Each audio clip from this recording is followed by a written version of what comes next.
Docteur Curtet, bonjour. Oui, bonjour. Merci pour votre temps et cette interview. Aujourd'hui, ce que je vous propose, docteur, c'est de... Moi, il y a quelque chose qui m'intéresse vraiment, c'est qui vous êtes, au-delà du nutrithérapeute et de tout ce que vous avez mis en place. Vous êtes français, vous avez grandi dans la région. Alors en fait, je suis né dans la région parisienne, mais mes parents n'étaient pas français. Ma mère est née en Belgique et mon père dans l'Empire austro-hongrois. Les dernières années de l'Empire austro-hongrois, il est venu faire ses études de médecine en France. Donc vous faites votre parcours scolaire en France. Oui. Il y a des choses qui vous passionnent petit? La poésie, oui. La peinture, la nature. Voilà, j'étais pas curieux de tout, mais pas tellement attiré par les sciences ou la médecine au départ. Ok. Oui. Et quand vous finissez votre cursus scolaire, vous partez tout de suite vers le côté scientifique? Ah non, pas du tout. J'ai commencé à faire de la peinture vers l'âge de 15 ans, d'écrire de la poésie avant, et un journal personnel. Et puis ensuite, moi j'ai passé mon bac en 68 et j'avais rencontré des artistes d'un groupe d'avant-garde qui s'appelle le lettrisme. On faisait de l'art avec les lettres, la poésie des lettres, le son. C'est une histoire de poésie abstraite. Ou comme si vous voulez, dans la peinture, avant on peignait avec des points, des lignes, des couleurs, des figures, des paysages. Oui. Et puis il y a des gens qui ont décidé de peindre ce qu'ils voulaient sans faire référence à la figure ou au paysage. C'est la peinture abstraite. Okay. En poésie, il y a un Roumain qui s'appelle Isidore Isou qui a fait la même chose avec la poésie, c'est-à-dire que les mots sont formés de sons, on appelle les phonèmes. Oui. C'est des sons sans signification. Oui. Donc on peut utiliser ces sons pour faire une sorte de musique poétique, mais sans mots. Voilà, c'est ça le lettrisme.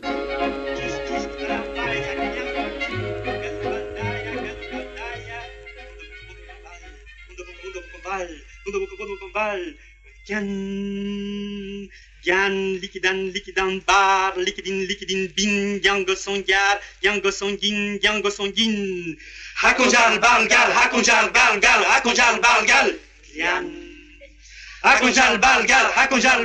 hakonjal balgal. Donc j'ai commencé à faire ça dans la fin des années 60, la fin des années 67. Puis je suis resté 7 ans plein temps dans ce groupe, le mouvement lettriste, où j'ai écrit des livres, fait des expositions, j'ai fait de la peinture, etc. Et donc pendant ces 7 ans, vous vous réunissez, vous vivez de ça, vous vivez de la peinture, vous vivez Alors je vivais pas tellement de ça parce que c'était quelque chose d'avant-garde qui n'était pas tellement. J'avais le soutien de mes parents, bon, je me débrouillais, mais je vivais de manière très très simple. D'accord. Donc, ce qui me passionnait, c'était de ça, et il n'y a pas à discuter, je voulais rien faire d'autre. Ok, super.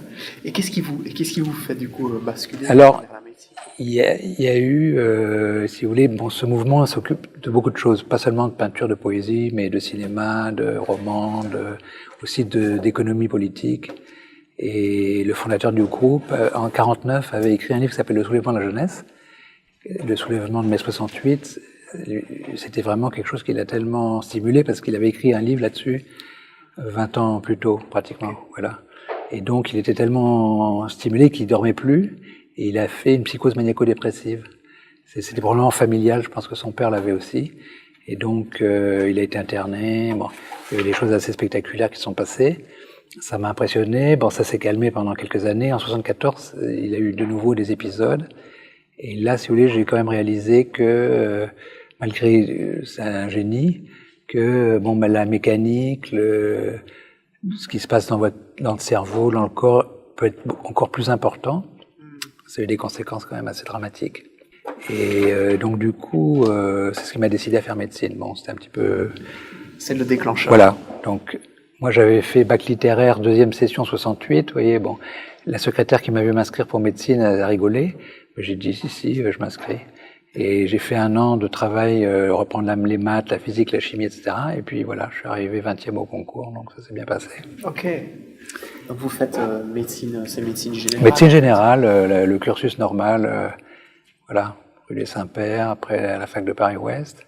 Okay. Et à la fin, comme je n'aimais pas du tout l'hôpital français, les stages, je suis parti 6 mois à Londres. Et ensuite, j'ai fini mes 2 dernières années aux États-Unis, en Californie. à l'Université de Californie. C'est là que j'ai découvert la nutrithérapie. Parce que dans les universités américaines, si vous voulez, il y a des bibliothèques par thème.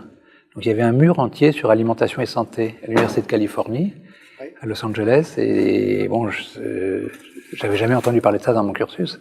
D'accord. Et donc j'ai emprunté des livres. Et voilà, j'ai commencé comme ça. J'ai lu qu'il y avait... Si vous voulez, moi je faisais de l'allergie à la poussière de maison. Quand je rentrais dans la maison de campagne de mes parents, j'avais le nez qui coulait, etc. J'étais allergique aux poils de chat. Et j'ai découvert dans cette littérature qu'il y avait la possibilité d'utiliser le magnésium comme antihistaminique. Parce que les globules blancs, les mastocytes qui relarguent l'histamine, font entrer du calcium dans la cellule. Et ça, c'est une loi biochimique. Quand c'est le calcium qui rentre, on peut inhiber par le magnésium. D'accord. Et c'est un allergologue français, je découvre ça à Los Angeles, c'est assez marrant, breton qui s'appelait Favnec, qui avait découvert ça. Et donc j'ai voulu essayer sur moi. Et donc j'ai été au ce qu'ils appellent Health Food Store. Donc je vais acheter du magnésium là-bas, j'essaye. Et je me dis, je vais quand même essayer pour voir. Il n'y avait pas de maison humide et tout. J'étais voir des amis poètes qui avaient un chat. Je caressais le chat, etc. Et en effet, j'avais beaucoup moins de réactions. Donc ça m'a encouragé. J'ai continué. J'étais revoir le même chat et il y avait de moins en moins de réactions. Et il fallait vraiment que je me frotte les yeux pour avoir des rougeurs. Ouais. Et j'ai arrêté en me disant c'est réglé. D'accord. Et là, j'ai eu une grosse surprise parce que j'ai découvert, si vous voulez, que tout à coup, en arrêtant le magnésium, je me sentais moins bien, moins d'énergie, plus anxieux. J'étais quand même un tempérament assez très sensible et j'ai senti une grosse différence. Et donc là, pas pour l'allergie, mais voilà, pour voir la différence, j'ai repris du magnésium quelques mois. Après, de nouveau, j'ai arrêté et j'ai constaté la même chose. Et donc là, je me suis dit, il y a quelque chose vraiment qui est intéressant. Ça, je l'ai fait pour moi. À l'époque, je ne pensais pas du tout faire de la nutrithérapie. Bon. Et c'était convaincant, si vous voulez, comme expérience personnelle. Donc depuis cette époque, je prends du magnésium tout le temps. Mais donc, si vous voulez, après, je me suis dit, bon, mais il n'y a pas que le magnésium. Il y a plein d'autres choses. Il y a la vitamine C, la vitamine E, il y a les antioxydants, il y a plein de choses. Ouais. Donc j'ai décidé, après ma thèse, de rester 7 ans aux États-Unis j'ai décidé de rester pour faire une synthèse d'informations. Je savais pas combien de temps j'allais rester, en fait. J'étais étudiant en médecine, je faisais ma thèse. D'accord. Voilà, donc j'étais pas installé. Okay. Donc par précaution, sachant pas si j'allais rester aux États-Unis, j'ai passé l'équivalent à l'internat américain, voilà. Et puis j'ai continué. Alors bon, il fallait que je vive là. Donc pour vivre, je faisais des conférences dans les universités sur le mouvement lettriste et la poésie d'avant-garde. Et donc en fait, j'étais un peu satellisé. Je passais d'université en université pendant plusieurs années aux États-Unis, au Canada, et c'était bien payé. Les amis sont riches. Bon, c'était très ouvert. Donc j'ai eu des bourses pour faire des œuvres. J'étais artiste en résidence dans des universités. Ils m'ont financé une exposition rétrospective à New York sur le mouvement lettriste. Enfin bon, donc c'était très sympa. Et en même temps, je profitais de tous mes déplacements dans les différentes villes américaines pour aller voir les chercheurs ou quelques praticiens de temps en temps sur la nutrition et d'aller dans les librairies, dans les bibliothèques médicales pour lire un maximum, etc. Donc pendant 7 ans, si vous voulez, j'ai fait une synthèse d'informations sur la nutrithérapie. Ok. Qui n'existait pas en soi Non, ça n'existe toujours pas d'ailleurs. En fait, c'est une discipline qui existe dans les publications, mais qui n'est pas officialisée par l'Académie de médecine ou par les... Voilà. D'accord. Enfin, il y a des DU, il y a des diplômes universitaires de nutrithérapie ou de micronutrition, mais voilà.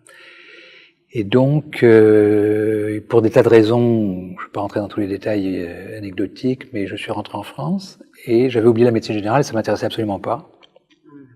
Donc je me suis installé nutrithérapeute. Okay.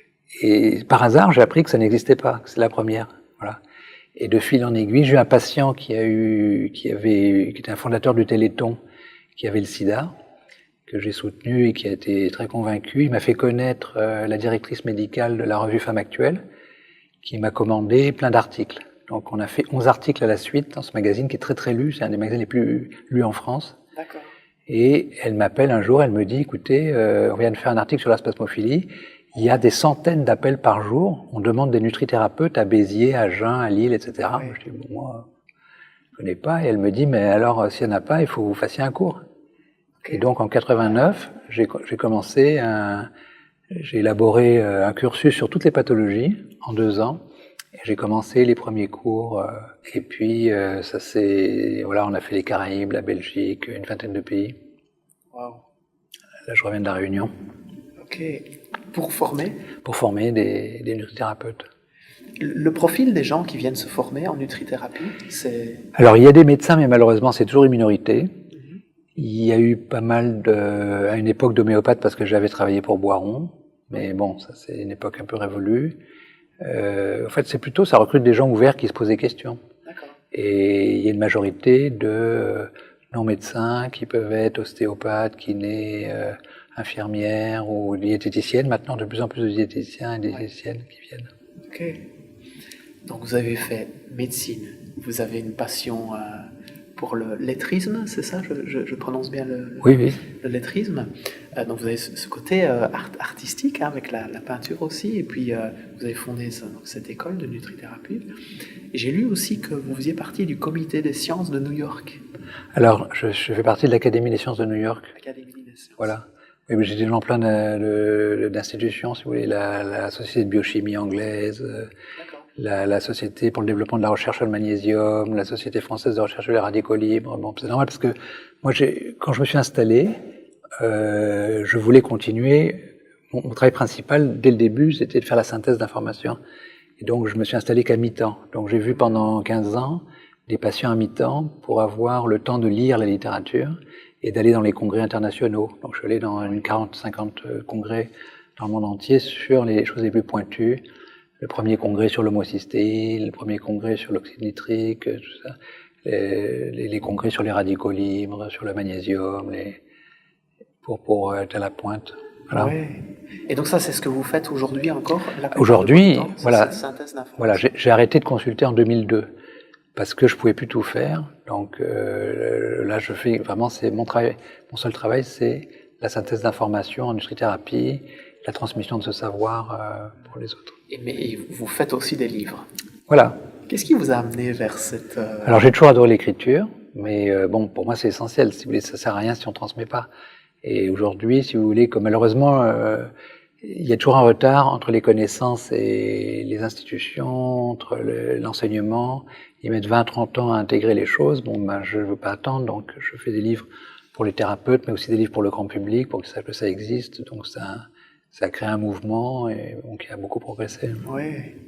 Et vous avez une passion, enfin, je ne sais pas si le mot est approprié, mais pour Okinawa et ses habitants. Alors ça, c'est un peu différent, c'est parce que j'étais souvent au Japon et j'étais invité par le Club de la Presse à Tokyo et il y avait une exposition de portraits de centenaires de Tokyo. D'accord. Et j'étais très impressionné par le fait ils avaient un très très beau visage. Pour moi, la vieillesse, c'était moche. C'était gris, c'était la dépression, c'était... Bon.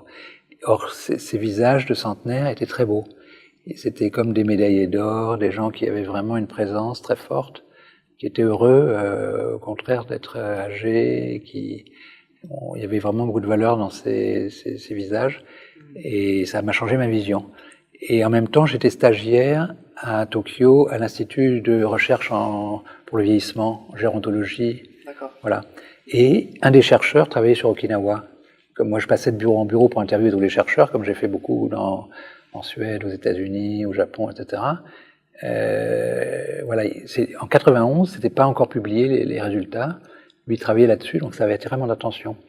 Et puis 10 ans plus tard, si vous voulez, les résultats sont sortis et étaient plus spectaculaires que la Crète et le régime méditerranéen. Ah oui. Et donc là, j'ai décidé de faire un livre. Donc d'aller à Okinawa. Je dirais que c'est un peu atypique parce que, et c'est pour ça que je trouvais super intéressant de m'intéresser à votre vie et de ce qui vous avait amené là, parce que vous avez ce côté scientifique, vous avez un savoir absolument incroyable, et puis vous avez ce côté artiste en vous. Est-ce que votre cœur balance pour un des deux? Comment est-ce que vous avez réussi? Non, pour moi, c'est deux choses complètement uniques qui ont autant de valeur que l'autre, mais bon, sur le plan affectif, je suis plus attaché à la peinture ou aux arts, parce que, si vous voulez, c'est plus personnel. Cette littérature scientifique existe, tout le monde pourrait faire ce travail. Il s'avère que les gens, les médecins consultent, ils n'ont pas le temps de lire, Bon, il s'avère que voilà, si je vois bien que si je fais pas ce travail, pour le moment, ça sort pas. Donc je le fais parce que personne le fait. Mais si vous voulez, je crée des protocoles, donc je crée quand même quelque chose. Mais je suis plus créateur en peinture, en musique, en vidéo qu'en médecine, je pense. Comment est-ce que vous vous voyez dans 10 ans? Alors là, depuis 1974, j'ai mis la médecine en tête. Et j'ai continué la peinture grâce à des assistants, la sculpture, etc. Okay. Mais j'ai arrêté la composition musicale, je pouvais pas tout faire. Bon. Là, d'abord, je pense qu'il y a des grandes sollicitations sociétales, on a beaucoup de problèmes au niveau de la santé, de l'écologie, etc., de l'éducation. Et pour moi, c'est lié, si vous voulez. La santé devrait être enseignée à l'école, parce que sinon les gens peuvent pas se prendre en charge et c'est pas l'État qui va dire aux gens comment il faut manger, ça marche pas ça. Ouais. Donc si vous voulez, ces problèmes sont liés. On voit bien qu'il y a des blocages politiques, ils comprennent pas bien, ils sont trop lents, ils prennent pas des mesures à la hauteur des besoins. Et donc si vous voulez, là c'est un ensemble de choses. D'abord, ça fait depuis 1974 que je fais ça et que j'ai atteint certains. Je continue bien sûr. Mais je pense que maintenant, il y a d'autres enseignants qui ont repris l'enseignement, les bases sont lancées. Moi, je suis là pour continuer à apporter de nouvelles choses, mais je le mets en second, à l'inverse de ce que je faisais avant, c'est-à-dire mettre la peinture en second et l'écriture en second. Je mets l'écriture en premier, à partir de la rentrée, là, l'automne, l'écriture et la peinture, et la médecine en second. Voilà, parce que je pense que pour moi c'est plus important maintenant. Quand je vois tout ce que vous avez mis sur pied, c'est assez incroyable. Donc vous avez été très occupé, que ce soit des voyages, que ce soit dans vos recherches scientifiques, que ce soit dans cette passion pour les lettres, pour la peinture. Qu'est-ce qui vous motive? C'est le plaisir de le faire. Oui. Voilà. Je trouve que c'est une nourriture. Quand je voyage, si vous voulez, je suis nourri par les images, les gens, la nourriture, tout. Bon, c'est pareil. Quand je crée, c'est pareil. C'est un voyage. Ça vous entraîne, ça vous transforme. D'accord. Donc, j'imagine pas de vivre autrement. D'ailleurs, je pourrais pas. Ok. Vous avez des enfants, docteur? 2 enfants. 2 enfants. S'il y a un message que vous vouliez laisser de tout ce que la vie vous a fait rencontrer, de toutes vos recherches, etc., à vos enfants ou même à tous les enfants qui existent sur cette terre, ce serait quoi, en quelques mots? Mais ce serait d'être soi-même et de ne pas se laisser formater. Parce que malheureusement, quand on est formaté, on reproduit ce qui a déjà été fait. Donc si vous voulez, chaque individu est unique, chaque époque est unique, on ne revient jamais en arrière. Et donc tout est à créer, c'est toujours du nouveau.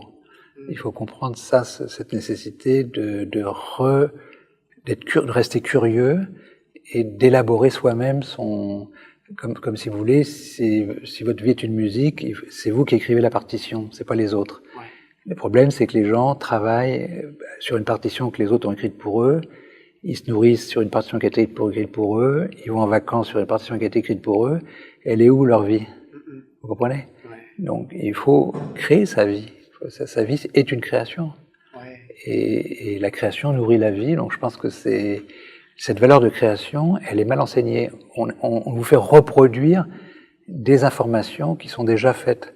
Et quand on vous transmet des informations à l'école, on vous explique pas comment elles ont été créées, si vous voulez. C'est des créateurs qui ont découvert que la Terre est ronde. Il faut expliquer que c'est une aventure de découvrir comment on a découvert que la Terre est ronde. Et là, ça devient intéressant parce qu'il y a de l'humain. Quand on vous dit la Terre est ronde, point, elle fait tant de kilomètres, bof, bon, c'est d'accord, point final. Si on met pas de passion, si vous voulez, en montrant le côté humain et la réalité c'est que les gens savaient pas que la Terre était ronde et qu'ils l'ont découverte. D'abord que des Grecs, ensuite, donc c'est une histoire. Mais tout est comme ça, tout a été créé. S'il y a des lampes, c'est parce qu'il y a eu Edison qui a créé les lampes. Aujourd'hui, si vous voulez, on n'apprécie pas ça, on se rend pas compte qu'il y a eu des créateurs. Donc les gens fabriquent des lampes, les gens achètent des lampes, les gens jettent des lampes sans les apprécier. Mais il a fallu un créateur, Edison, pour créer la lampe. Et avant, comprendre l'électricité, Maxwell, Faraday, etc. Bon.